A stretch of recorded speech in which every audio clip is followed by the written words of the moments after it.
Hello everyone and welcome to another video. Today I'd like to introduce you to my most used mirrorless camera of all time, and I want to make a case for why you might want to buy one for yourself, especially if you're curious about the Micro Four Thirds system. This is the OM system OM-5. Enjoy! Let me start by telling you a bit about Micro Four Thirds. It's a camera sensor paired with a corresponding lens mount, mainly produced and developed by Panasonic and OM System, formerly known as Olympus. Micro Four Thirds sensors are a lot smaller than full frame or even APS-C crop sensor cameras, both literally and in market share.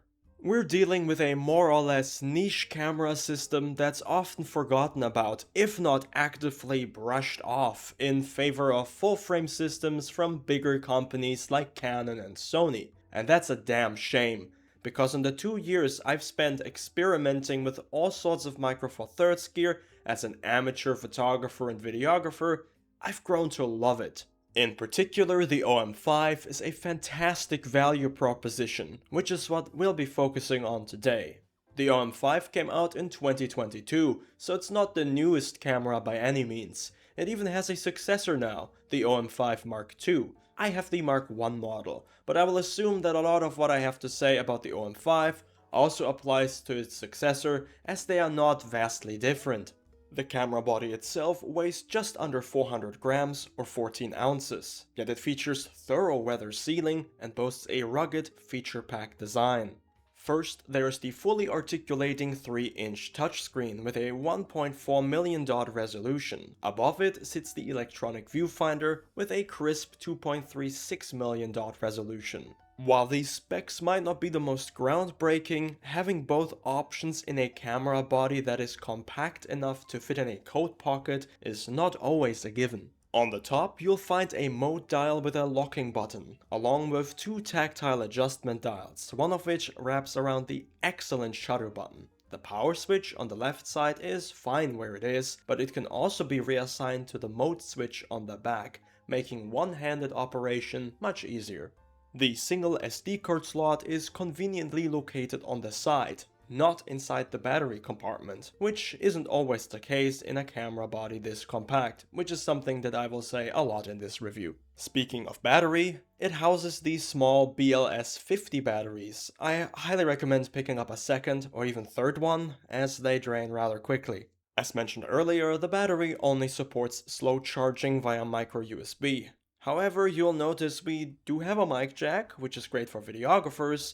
Unfortunately, a headphone jack is missing. The OM-5 fits surprisingly well in my hands, thanks to the textured thumb rest and the small yet functional grip. I can shoot with it all day without any discomfort. If you have larger hands, OM System offers an optional grip attachment with its own adjustment dial and shutter button to help with handling, though I haven't personally tried it. The camera uses the older 20.4 megapixel Micro Four Thirds sensor and offers a hybrid autofocus system with 121 cross-type autofocus points. It features basic face and eye detection, but lacks advanced subject detection found on newer camera bodies, with bird, car, or plane detection. 20 megapixels are more than enough for everyday shooting scenarios, though the resolution may not be ideal for heavy cropping. The autofocus system, while lacking modern subject detection features, is still fast and reliable, significantly outperforming the contrast-based autofocus found on older Panasonic camera bodies, for example, like the G85. Low-light performance is somewhat of an Achilles heel for Micro Four Thirds sensors. While your own use cases may vary, I find that ISO 3200 to 6400 introduces too much noise for my taste, which is why I cap my auto ISO at 1600. In practice, this is less of an issue than you might think, thanks to 2 key factors. Number 1. The OM-5 features OM System's phenomenal 5-axis IBIS, and due to the small sensor size, the stabilization is incredibly effective. As long as your subject is stationary, you can comfortably drop the shutter speed to a full second and shoot at ISO 400 in near darkness. On to number 2. I usually pair this outstanding IBIS with a fast prime lens, like the 20mm f1.4 Pro. Accounting for the sensor's crop factor, this gives me a 40mm field of view, just a touch wider than a classic Nifty 50. This combination makes any high ISO concerns virtually irrelevant. Add to that the camera's compact size, which I may or may not have mentioned before, and it becomes a no-brainer to take it with me wherever I go. I would like to take a moment to highlight some other lenses you might find interesting. First, there's the 12 to 45mm f4 Pro.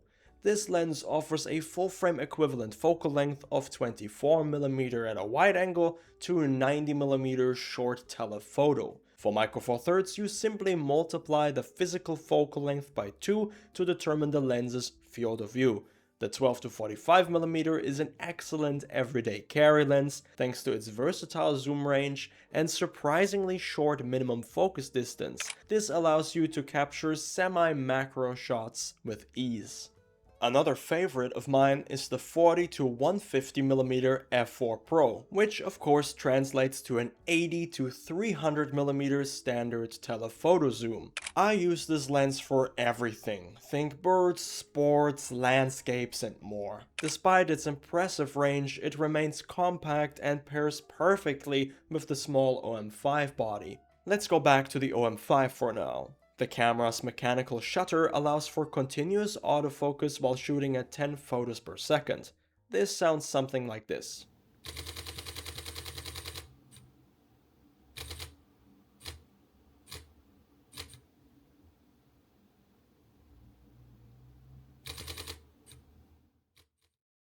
Fast, yes, but the buffer isn't very large. Switch to the electronic shutter and you can push that to 30 photos per second, though it's limited to single autofocus. Still, there's a remarkable speed for stills. For video, the OM-5 might not wow everyone. It supports 4K at 30fps and 1080p up to 60fps, but both are restricted to 8-bit color depth. Slow motion is possible at 120fps in 1080p, though autofocus is disabled, limiting its practicality. One quirk to note: all advanced video settings require switching to the dedicated video mode. Any adjustments, like shutter speed or white balance, won't carry over to other modes. For example, if you're shooting photos in aperture priority and decide to quickly record a video, the camera defaults to fully automatic settings, potentially ruining your exposure.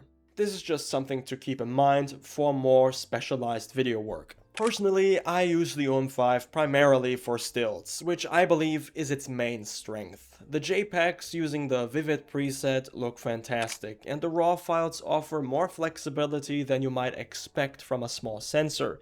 Is the dynamic range comparable to a full-frame sensor? No, but it's more than enough for my needs. Boosting the shadows a little bit, or pushing down the highlights because the sky is overexposed, you can do that just fine. The OM-5 includes many useful computational features, like high-res shot. For stationary subjects, it lets you squeeze more megapixels out of the small sensor by taking multiple pictures, shifting the sensor slightly between each, and outputting a raw image with 50 megapixels, giving you enough detail for very large prints. All in all, the camera's feature set is solid, and you can find used models for under 800 euros. Paired with a fast standard zoom, it makes for a compact travel setup that still delivers. That said, some aspects are outdated. The micro USB port, the small batteries, and the lack of advanced subject detection. The display and viewfinder could also have a higher resolution. Still, the camera's strengths, weather sealing, effective image stabilization, and a lens mount with a broad selection of affordable options are undeniable. If you're looking for a lightweight, capable body that won't hold you back and actually encourages you to shoot more, this is a very strong contender and one of my personal favorites. But that's it on my part. If you have any questions or simply want to share your opinion, please leave a comment below. And if you want to hear more about the lenses that I mentioned, I have made separate reviews of them on my channel, so go check those out as well. Anyway, thanks for watching and have a wonderful day.